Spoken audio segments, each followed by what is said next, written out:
जिसकी भगवत्ता से हाँ, हाँ। अन्य भगवत स्वरूपों की भगवत्ता सिद्ध होती है।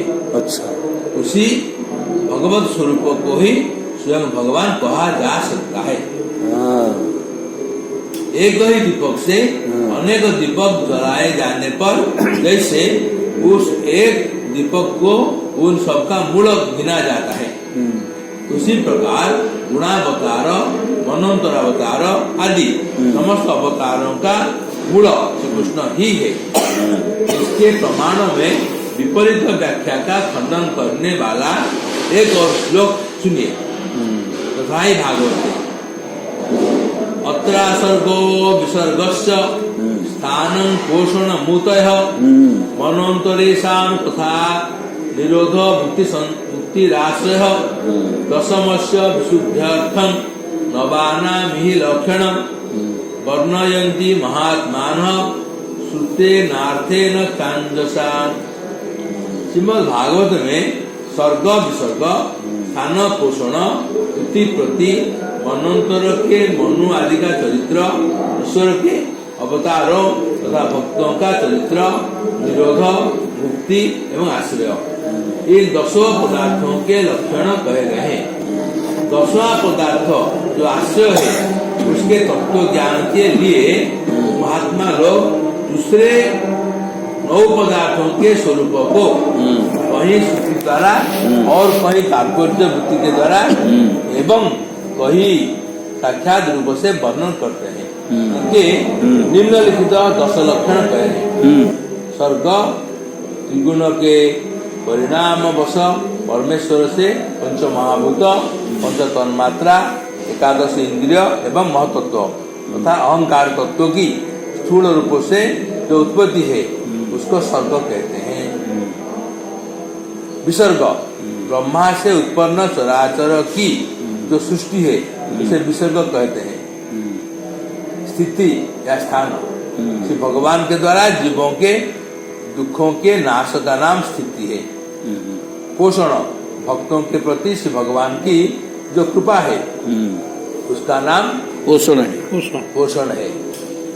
मनोंतर प्रत्येक मनोंतर के मनु आदि साधुओं का सहित रूप जो धर्म है उसे मनोंतर कहते हैं। उति कर्म से उत्थित वासना का नाम उति है। उति, हाँ। कर्म से उत्थित वासना। उति, उति। ईशानु कथा नाना प्रकार के आख्यानों के द्वारा परिवर्धित भगवत अवतारों के चरित्र तथा भक्तों की पवित्र कथा को ईशानु कथा कहते हैं। निरोध महाप्रलय में अपनी अपनी उपाधि सहित जीवों का श्री भगवान ने लय प्राप्त होना निरोध कहलाता है।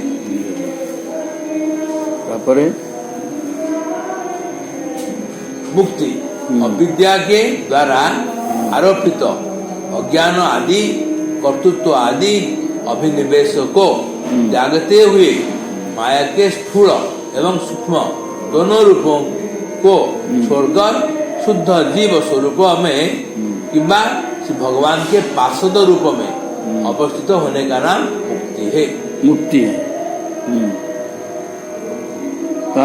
आश्रय अथवा भगवत साक्षात्कार को ही मुक्ति कहते हैं, क्योंकि भगवत स्वरूप का साक्षात्कार किए बिना जीव शुद्ध जीव स्वरूप में अवस्थान कर ही नहीं सकता।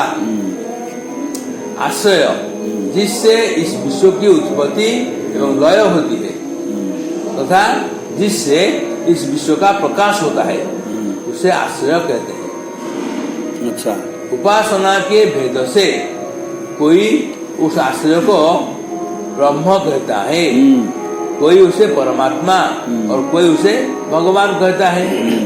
आगे के श्लोक नंबर 16 में यह स्पष्ट रूप से कहा जाएगा कि श्री कृष्ण ही आश्रय तत्व है। ये 10 लक्षण महापुराण के हैं। पहले 9 पदार्थों के आश्रित तत्वों के स्वरूपों को जाने बिना 10वें पदार्थ आश्रय तत्वों के स्वरूपों का भली प्रकार ज्ञान नहीं हो सकता। इसीलिए आश्रय तत्वों को जानने के लिए महात्मा गण स्वर्ग आदि 9 पदार्थों के स्वरूपों का वर्णन करते हैं। उक्त श्लोकों का तात्पर्य कविराज नीचे के प्यारों में कहते हैं। कौन कहते? आश्रय जानीते कही ए नव पदार्थ ए नवेर उत्पत्ति हेतु से आश्रयार्थ कृष्ण एक सर्वाश्रय कृष्ण सर्वधाम कृष्णेर शरीरे सर्व विश्वेर विश्राम। आश्रय तत्व को जानने के लिए उक्त 9 पदार्थों का वर्णन किया जाता है। ये 9 पदार्थों की उत्पत्ति का जो मूल कारण है वही आश्रय तत्व है। श्री कृष्ण ही एकमात्र सबका आश्रय है। श्री कृष्ण सबका आधार है। श्री कृष्ण के शरीर में समस्त विश्व अवस्थान करता है, क्योंकि प्रलय काल में समस्त विश्व श्री कृष्ण में ही प्रवेश करता है। इसके प्रमाण में नीचे एक श्लोक का उल्लेख करते हैं। तथा भावार्थ दीपिकायम दशमे दशमं लक्ष्यम आश्रिता स्वयं विग्रहम श्री कृष्णाख्यं परम धाम जगद्धाम नमामि तत्। जो आश्रितों के आश्रय विग्रह है अर्थात संकर्षणादि पुरुषावतार जो जगत के साक्षात कारण स्वरूप है, उनको अपने शरीर में जो आश्रय देने वाले हैं, जो सबका मूल आश्रय है एवं जो जगत समूह का अर्थात स्वर्ग आदि 9 पदार्थों की उत्पत्ति का कारण है,